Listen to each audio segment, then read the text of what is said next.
Hey, welcome everyone. Today we are going to talk about ChatGator. So ChatGator is a chat parser I've been working on. I'm going to be linking the description in the description below the where the release is for my DAoC ChatGator Electron repo. We do have a Linux and a Windows version, so this is where you want to go and download the version that you need. I'm going to be downloading the Windows one. And we're going to go ahead and open it. We're going to extract it.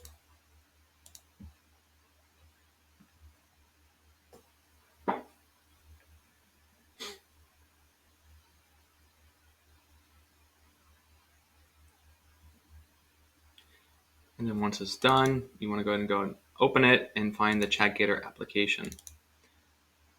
Go and run the ChatGator application. It's up to your discretion if you want to run it anyways. I'm not doing anything fishy. You have the link to the code that you can read through if you would like. So it is up to you. You can see that it is on top of the other applications running, including DAoC Camelot. It's a little hidden, but where it says ChatGator at the top in the middle of the header bar, that is a button. That button is where you would go to open your chat log file.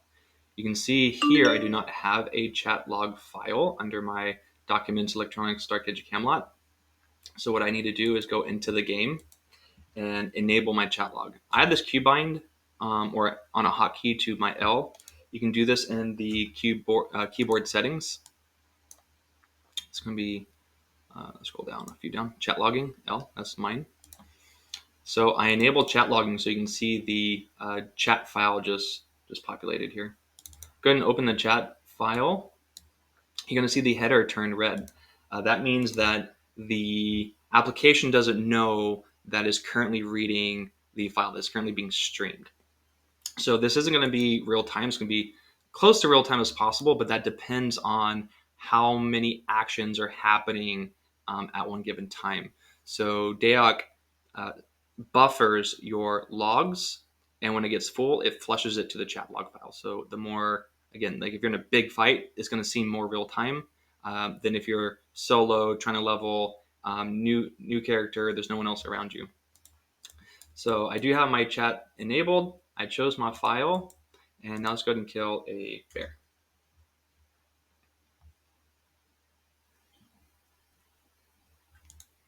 And we'll kill another one. And we're going to keep killing until the UI auto flushes, auto updates. Now you don't have to wait for the UI to auto update. If you wanted to manually flush the logs and get the data, you can disable and re-enable your logs. So my logs on the hotkey L, I can turn on and off my logs, and it would update the UI. But I want to have it auto update. And again, the more that's going on in game, the faster this will be. So during the beta, I was getting updates within 3 to 5 seconds, easy when we're at like having a fight into the frontiers. But you can see it auto updated, right? It is movable. You can put it anywhere on the screen that you would like. The lines in the graph, we have damage, which is the green, incoming damage, which is red, and heals, which is blue. You can hover over each point to see how much damage you have done.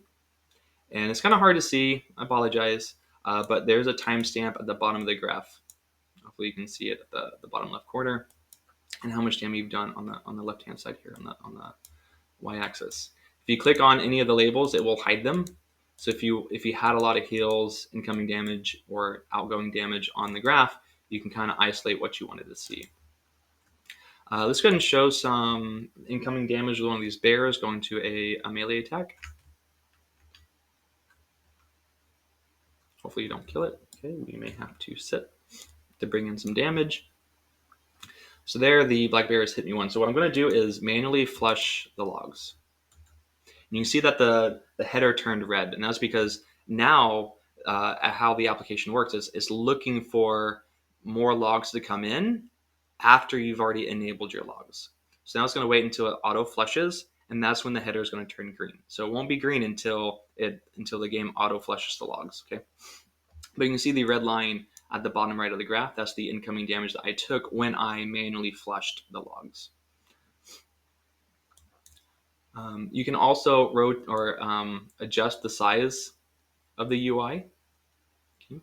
And you can also disable the chart if you don't want to see it, and then you can bring the chart in. So have a little bit more of a compact overlay just on the overall performance of your damage and heals. So the bear is already back to full health. It's not doing any damage to me, so let's go ahead and kill the bear. See if we can get the UI to auto update again. If the bear did a little damage to me, I'd show some healing, but the bear did no healing or no damage to me. Kill another bear.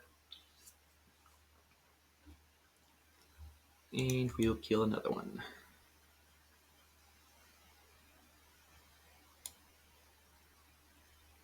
And another one. Again, the more you have going on, the faster the UI will update because it reads the logs once it's flushed, right? The client has to flush the logs for the application to pick that file up and read through it. So here we have that segment of where I was just sitting down, taking in that damage, and then I sat back up and killed the bear. If you wanted to reset the data currently, you have to delete the log file. So we have a global hotkey, Control-Alt-X. You do have to disable your logs first. So logs are disabled, header is red, Control-Alt-X clears the data, which means the file has been deleted. You re-enable your logs, the file has been recreated, and now ChatGator is going to be reading through fresh data. So this is what you can do between fights. I do have features and ideas ahead to auto clear between fights, waiting for a specific amount of time, having events saved so we can look at historical data. But this is MVP for the Season 2 launch. Hopefully you guys enjoy it, and looking forward to seeing you guys out in the battlefield. Thanks.